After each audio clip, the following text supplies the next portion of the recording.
Sveiki, malonu, kad įsijungėte šį video ir šiame video papasakosiu apie top 11 produktų, kurie padeda sumažinti cholesterolio kiekį kraujyje. Tai mes žinome, kad tarkime į mytybos racioną įtraukus tam tikrus produktus mes galime šiek tiek sumažinti cholesterolio kiekį kraujyje, bent jau taip nurodo moksliniai tyrimai ir žmonės mato tą pagerėjimą. Taip pat yra labai svarbu suprasti, kas dar lemia būtent cholesterolio kiekio sumažėjimą kraujyje. Tai mes galime apimti tokius veiksmus kaip ir fizinis aktyvumas, žalingų įpročių atsisakymas, geras miegas, lengvi pasivaikščiojimai mieste, šiek tiek sumažintas stresas ir tada subalansuota mytyba.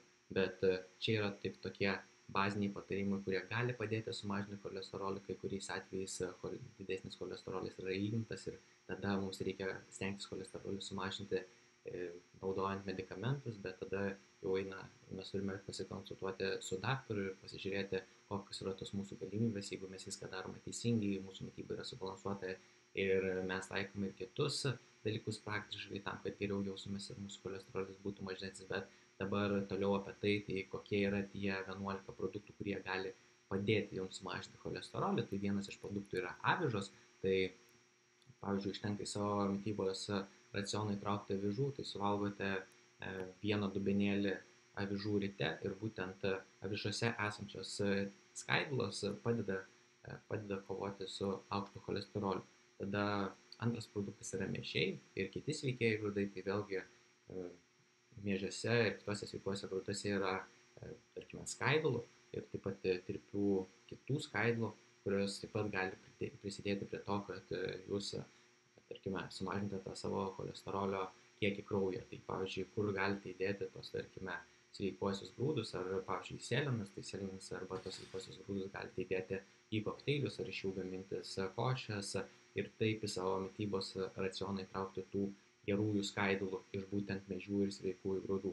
Tada trečias produktas yra pupelės, tai vėlgi pupelėse yra irgi daug tirpių skaidulų ir būtent pupelės yra puikus pasirinkimas net ir lieknėjant ir siekiant sumažinti cholesterolio kiekį kraujyje, nes mes puikiai žinome, kad jeigu žmogus, tarkime, turi viršsvorį ir šiam žmogui mes duosime laikytis subalansuotos mytybos gairių, jis numes apie 5 arba 10 kūno procento svorio, jo visi sveikatos rodikliai pagerės. Tai būtent tas irgi svorio mitimo aspektas siekiant sumažinti cholesterolį yra labai reikalingas. Tada ketvirtas produktas yra baklažanai ir orka, tai vėlgi šios dvi mažo kaloringumo daržovės yra geri tirpių skaidulų šaltiniai ir būtent tai prisideda prie cholesterolio mažinimo. Tada riešutai, daugybė tyrimų nurodo, kad būtent, tarkime, graikiškų žemės ir kitų riešutų valgymas yra naudingas širdžiai ir riešutai yra puikus sveikųjų riebalų ir vitamino E šaltinis, o būtent šios medžiagos irgi prisideda prie jūsų geresnės savijautos. Tada šeštas produktas yra augaliniai aliejai, tai skystų augalinių aliejų, tokių kaip rapsų, saulėgrąžų, kitų naudojimas vietoje sviesto, taukų, gaminant maistą ar salotams padeda sumažinti MTL. Tada septintas yra obuoliai, vynuogės, braškės, citrusiniai vaisiai. Šiuose vaisiuose yra gausu pektino, tirpių skaidulų, kurios taip pat padeda sumažinti MTL. Tada aštuntas produktas tai maistas praturtintas steroliais ir stanoliais, tai vėlgi iš augalų išgauti steroliai ir stanoliai gali padėti kovoti su padidėjusiu cholesteroliu ir būtent tam tikros įmonės į savo maisto produktus ir įtraukia būtent sterolių ir stanolių.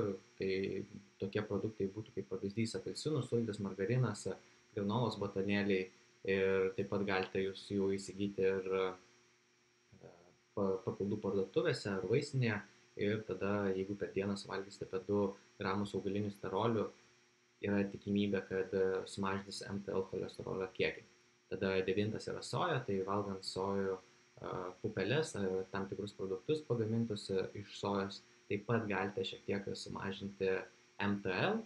Tada 10 produktas yra riebi žuvis, riebioje žuvyje yra daug omega 3 ir būtent pakankamas sveikųjų riebalų suvartojimas gali padėti sumažinti uždegiminius procesus organizme ir šiek tiek trigliceridų kiekį kraujyje, taip pat teigiamai veikti širdį, hormonus, virškinimo traktą, odą ir vėlgi padėti taip ir sumažinti tą cholesterolį. Ir paskutinis tas produktas tai yra tiesiog nuoltas skaidulos, tai skaidulų papildai, tai vėlgi savo mytybos racioną įtraukus skaidulų papildus jūs galite praturtinti savo mytybos racioną skaidulomis, kurios skrandyje suriša tą cholesterolį ir šiek tiek apsunkina visą tą cholesterolio apykaitą organizme ir būtent tokiu principu jūs galite šiek tiek sumažinti cholesterolio kiekį organizme, bet vėlgi jums nebūtina vartoti skaidulų papildų, tai tiesiog galite paprasčiausiai susiplakti kokteilį iš daržovių, vaisių, uogų, tų pačių grūdų, augalinio pieno ir išgėrus tą kokteilį gauti tą dienos skaidulų normą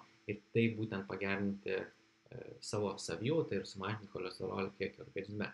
Tai būtent šis toks trumpas video buvo apie produktus, kurie teigiamai gali veikti cholesterolio rodiklius kraujyje, bei tada kokie kiti veiksmai įtakoja tą cholesterolio kiekį kraujyje ir kaip jūs galite sumažinti cholesterolio kiekį savo organizme. Tai tikiuosi video buvo naudingas, o jeigu jums reikia papildomos pagalbos, kaip planuoti mitybą metant svorį ir tiesiog siekiant pagerinti kraujo rodiklius, tai drąsiai galite man parašyti asmeninę žinutę, įsigilinsime jūsų individualią situaciją ir tada pagal tai jau nuspręsime, kokios efektyviausios tos sveikatinimo sistemos turite laikytis, kad savo tikslus pasiektumėte žymiai greičiau.